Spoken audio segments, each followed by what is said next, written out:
Pearson product moment correlation काफी important है और बहुत सारे एग्जाम्स में ये आता है। ये कैसे सॉल्व किया जाता है इसको हम समझते हैं इस क्वेश्चन से। ठीक है, जहां पे हमें दो डाटा दे रखा है ना? कौन कौन सा डाटा है? डाटा हमें data A and data B. ठीक है, दो डाटाज हमें गिवन है, राइट? और इससे हमें कैलकुलेट करना है पियर्सन प्रोडक्ट मोमेंट कोरिलेशन। ठीक है, कैसे कैलकुलेट करते हैं? तो पहले आप ये सारे डाटाज को यहाँ पे आप देख सकते हो। टोटल कितने डाटाज है हमारे पास? आई गेस 10 डाटाज है ना? 10 दोनों दोनों datas, data A and data B हमारे पास गिवन है। ठीक है, so Pearson product moment correlation coefficient यानी बेसिकली आर, स्मॉल आर से इसको हम रिप्रेजेंट करते हैं, राइट? इसको कैलकुलेट करने के लिए हमें कुछ स्टेप्स फॉलो करने पड़ेंगे।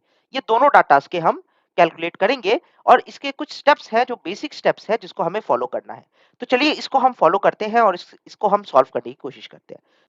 ओके, तो सबसे पहले आपको क्या करना होगा? आपको वही सेम टेबल जो है वहां पे यहाँ पे आपको ड्रॉ कर लेना होगा। ठीक है, तो ये देखिए मैंने यहाँ पे ये सेम टेबल ड्रॉ कर लिया है। आपको जो हमारे पास डाटा ए था उसमें हमने डाटा ए की जगह पे एक्स रख दिया है। ठीक है, मतलब डाटा की ए की वैल्यू हमने एक्स के फॉर्म में यहाँ पे लिख दी है। ठीक है, तो ये डाटा ए है हमारा और ये डाटा बी है। ठीक है, एज इट इज आपको लिख देना है और इनको समीशन कर देना है। ठीक है, तो summation x is equal to 360 और summation y is equal to 155। ठीक है, इन सारे वैल्यूज को, ये जितने भी 10 वैल्यूज है इन सबको अगर हम सम करेंगे तो हमारे पास ये वैल्यूज आएंगी, राइट? ये कर दिया आपने। फिर क्या करना है आपको? x माइनस एक्स बार करना है। यानी एक्स बार क्या होता है यहाँ पे? एक्स बार जो होता है वो हमारी मीन वैल्यू होती है। ठीक है, मीन को ही हम एक्स बार बोलते हैं। तो एक्स का मीन जो होगा वो हमारा एक्स बार हो गया, वाई का मीन जो है वो हमारा वाई बार हो गया। तो एक्स बार हम कैसे कैलकुलेट करते हैं? तो sum of observation upon number of observation, मतलब मीन ऐसे ही कैलकुलेट किया जाता है, राइट? जितने ऑब्जर्वेशन है उन सबका सम अपॉन जितने भी नंबर ऑफ ऑब्जर्वेशन है। ठीक है, उन सबको जब आप ऐड कर दोगे तो देखिए हमारे पास टोटल ये सारे नंबर ऑफ ऑब्जर्व 10 ऑब्जर्वेशंस है ना? और इन सबको जब हम सम करेंगे तो हमारे पास 360 आ रहा है। ठीक है, तो जब हम इन दोनों को डिवाइड करते हैं तो we get our mean value 360 by 10 basically 36। Same thing will do with the y। ठीक है, तो ये देखिए y का भी हमारा मीन वैल्यू आ जाएगा 15.5। डन।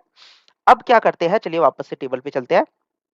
ये रहा आपके x वैल्यूज, है ना? अब इसको सब्ट्रैक्ट कर देना है, यानी जो भी x वैल्यू है उसको x बार से सब्ट्रैक्ट कर देना है।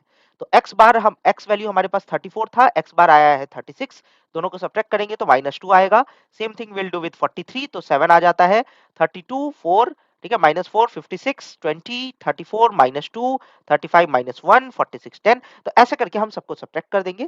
ठीक है, और same thing will do with the y value. ठीक है, तो देखिए y के साथ भी y माइनस वाई बार, है ना? तो मीन वैल्यू को हम y के साथ सब्ट्रैक्ट कर दे रहे हैं। तो 0 माइनस 0.5 है ना? क्या आया था हमारा? 15.5 आया था, राइट? तो 15 को 15.5 से सब्ट्रैक्ट कर देंगे तो हमारे पास वैल्यू आएगा -0.5। यहाँ पे आ जा रहा है 3.5। ठीक है, इधर -3.5। तो ऐसे करके हम सब्ट्रैक्ट करते हुए चले जाएंगे और जो जो वैल्यूज आएंगी एज इट इज आपको वहां पे लिख देनी है। डन। फिर क्या करना है आपको? इन जो भी वैल्यूज आया इनका स्क्वायर कर देना है। तो -2 आया था, -2 को स्क्वायर करेंगे तो 4 होगा, माइनस माइनस कैंसिल हो जाता है, मतलब बेसिकली आप माइनस माइनस स्क्वायर करते हो तो 4 होता है, बेसिक मैथमेटिक्स है, right? So minus minus square करोगे तो प्लस होता है, राइट? तो 2 2 4 है ना? 7 7 49 एंड ऐसे ही 4 4 16 400। ठीक है, तो ऐसे करके मैंने यहाँ पे एज इट इज लिख दिया सब कुछ स्क्वायर करके। Same thing will do with the y, है ना? तो ये देखिए मैंने 0.5 को स्क्वायर करेंगे तो -0.5 था, 0.25 हो जाएगा। 3.5 12.25। ठीक है, ऐसे करके आपको सारी वैल्यूज यहाँ पे लिख देनी है, y की वैल्यू भी। डन। अब क्या करना है? आपको इन दोनों वैल्यूज को ऐड कर देना है, मतलब बेसिकली आपका जो ये पूरा वैल्यू आया है, ठीक है, ये पूरा वैल्यू इन सबका समीशन कर देना है। तो सम करने के बाद आता है 916 और इस साइड अगर मैं सम करता हूं तो ये आता है 360.25। इतना हो गया। अब क्या करना है? अब आपकी जो वैल्यूज है, पहले हम टेबल देख लेते हैं फिर आगे चलेंगे, राइट? कैलकुलेशंस कैसे करनी है वो मैं आगे बताऊंगा, पहले टेबल एक बार देख लेते हैं। फिर क्या करना है आपको? नेक्स्ट स्टेप जो होगा आपका, अब आपके पास जो वैल्यूज है x माइनस एक्स बार और y माइनस वाई बार, इन दोनों को मल्टीप्लाई कर देना है। अभी यहाँ पे स्क्वायर नहीं कर रहे, मल्टीप्लाई कर रहे हैं। ठीक है, तो ये हमारा थर्ड कॉलम में ऐसे करके वैल्यूज लिख देंगे। तो x माइनस एक्स बार और y माइनस वाई बार। ठीक है, तो जो भी वैल्यूज थी हमारे पास -2 था और यहाँ पे आपका -2 है और y माइनस वाई बार में 0.5 है। तो -2 इंटू -0.5 तो बेसिकली हमारा 1 आएगा, माइनस माइनस अगेन प्लस हो जाएगा। ठीक है, एज इट इज आपको यहाँ पे वैल्यूज लिख देनी है और आपकी जो फाइनल जो भी वैल्यूज जितनी भी आएगी इन सबको ऐड कर देना है, तो समीशन आपका आ जाता है 554। समझ में आ गया? डन, इतना क्लियर है? ठीक है, अब हम आगे चलते हैं और हम देखते हैं कि आगे क्या करना है, ठीक है? तो अब आपने मीन वैल्यूज़ तो हमने निकाल ली थी, ये हमने देख लिया था। ओके, नाउ अब हमें कैलकुलेट करना है एक्स एसएक्स, ठीक है? तो इसको हम कैसे कैलकुलेट करते हैं? ये होता है root summation x minus x bar का होल स्क्वायर अपॉन 2। तो x minus summation x minus x bar का होल स्क्वायर जो था हमारा कितना आया था 916। अभी आप देख सकते हो यहाँ पे, है ना? 916 कहाँ गया? ये रहा, ठीक है? Summation x minus x bar का होल स्क्वायर, राइट? यही था, है ना?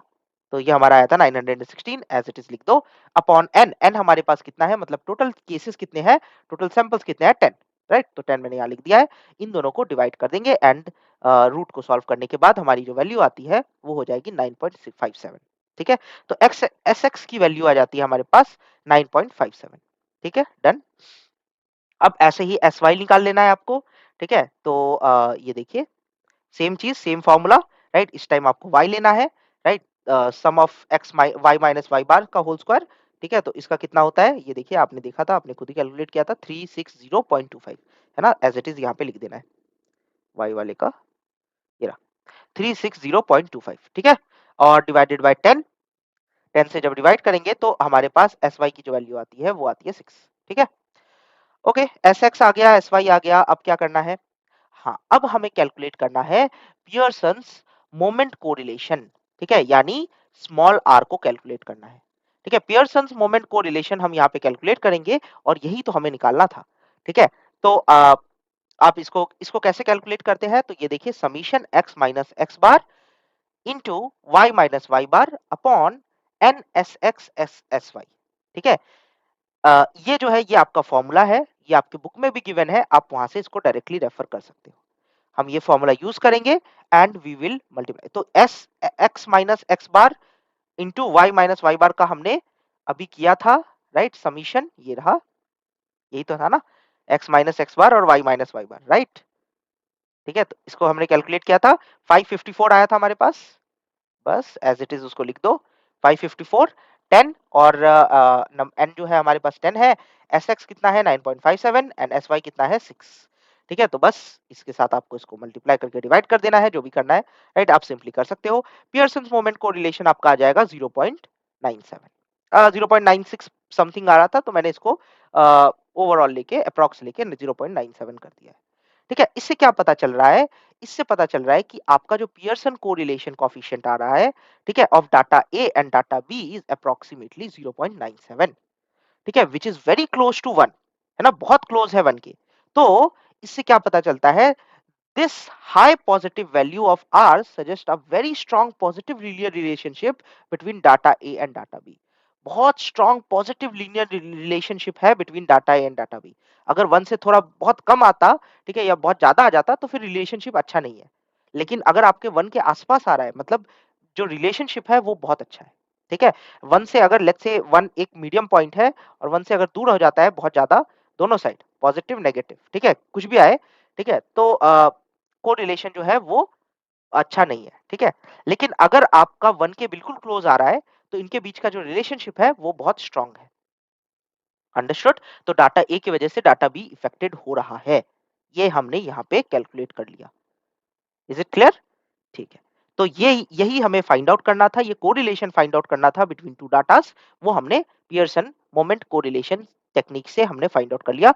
आई गेस आपको ये क्लियर होगा।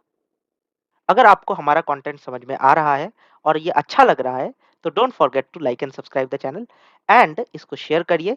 अगर आपके माइंड में कोई डाउट्स है या हमें कोई और इम्प्रूवमेंट आपको लगता है कि करना चाहिए, तो do write in the comment sections. We are open to all kinds of feedbacks. इस वीडियो को और भी शेयर करिए, इससे हमें मोटिवेशन मिलेगा, है ना? और हम ऐसे ही और बहुत इंटरेस्टिंग इंटरेस्टिंग वीडियोस आपके सामने लाते रहेंगे, ठीक है? For more such contents, stay tuned with us.